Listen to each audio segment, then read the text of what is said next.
Hi, it's Anthony here from Windcraft, sitting here with Dominic Lowe at the Auckland Boat Show on this brand new Hanse 50 footer. This is the first one that we've actually brought into New Zealand.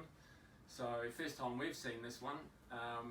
Dom, what do you think of the enhancements that they've made to the new 50 footer? I think basically in a nutshell it really is a sister ship to the new Hanse 548. One of the striking things, especially down here, is the volume. They've just maximised the amount of space, the livable space down here, to make it seem like a much larger boat than it really is. So as a 50 footer, this is a pretty impressive saloon area. And also the galley, to get that size galley, even on a 55, you'd be pretty impressed. Combine that also with, they've got a new design team for the interior, and one thing that they always wanted to do was just lift the bar and polish the finish of the trims, the wood, the cabinetry, and I think they've done it very, very well. Yeah, it's a really nice finish, and it's a really comfortable environment down here. There's plenty of space. Like you say, enormous galley, which is huge to work at, but also providing that support. Obviously, this bench area here is an optional extra in the boat, so you can have it completely open if you just want the space, or you can have the support there so that when you're working in the galley, you've got something to lean on while you're underway.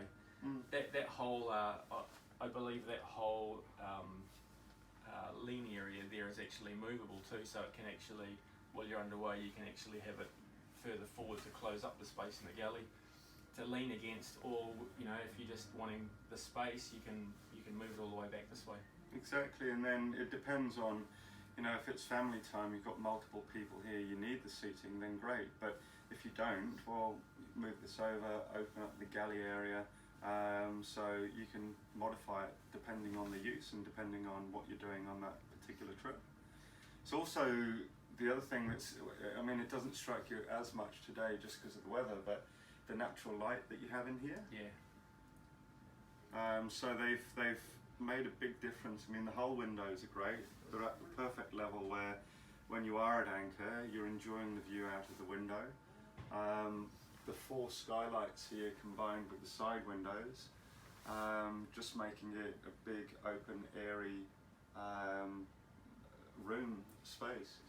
Yeah, I like the forward opening hatches as well. So when you're on a swing mooring, you actually do get that air movement through the cabin.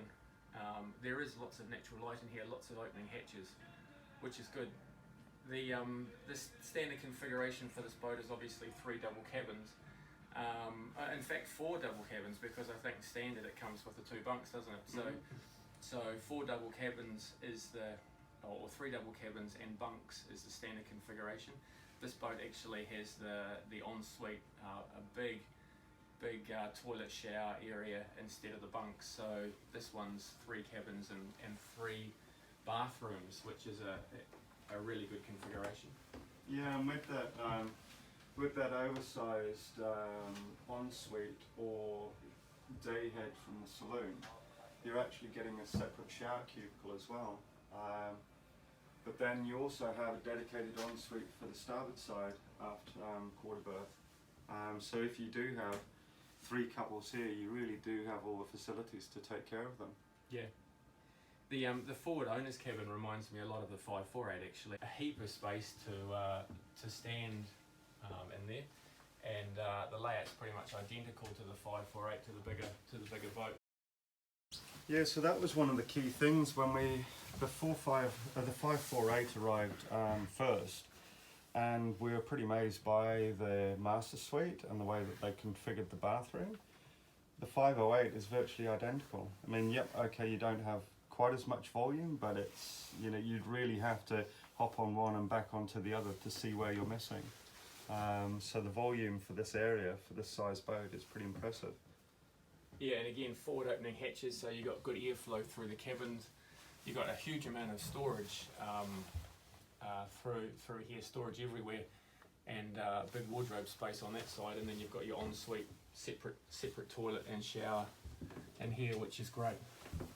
Huge bed island bed that you can walk right around. So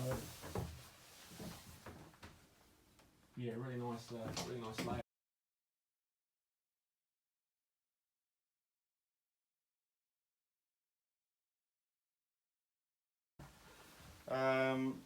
With the standard motor, I had to bring the boat down the other day from Gulf Harbour. The wind speed was an average of 25 to 30 knots, but at 2200 RPM I sat on 8.5 knots all the way down. As I was single-handed in those sort of winds, I didn't worry about the sails so much, so I just put the motor on and steamed down here. It's good performance from the. This is the standard engine too. This is an 80 horsepower. Yeah. 80 horsepower engine in the standard boat. Yeah. Yeah. Yeah, so it didn't miss a beat. It was just 2200 RPM all the way down. So one of the things we noticed too with the new 50 footer is the no compression post here under the mast. So again, Hanse have used the carbon bulkhead to actually provide support for the deck step mast, so that there's no compression post needed because of the carbon support inside the bulkhead gives the structure needed to support the mast, which is again great use of space. And the other thing they've done, as well as we'd always expected on a Hanse yacht the bonded grid system, the big oversized keel bolts, the backing plates, all of that really good structural integrity. But now with developing the new keel, we're even getting higher performance from our pointing angle. So in reality, we're looking at 28 degrees apparent upwind, which is fantastic with this new keel. Should we go up on deck and have a look? Mm-hmm.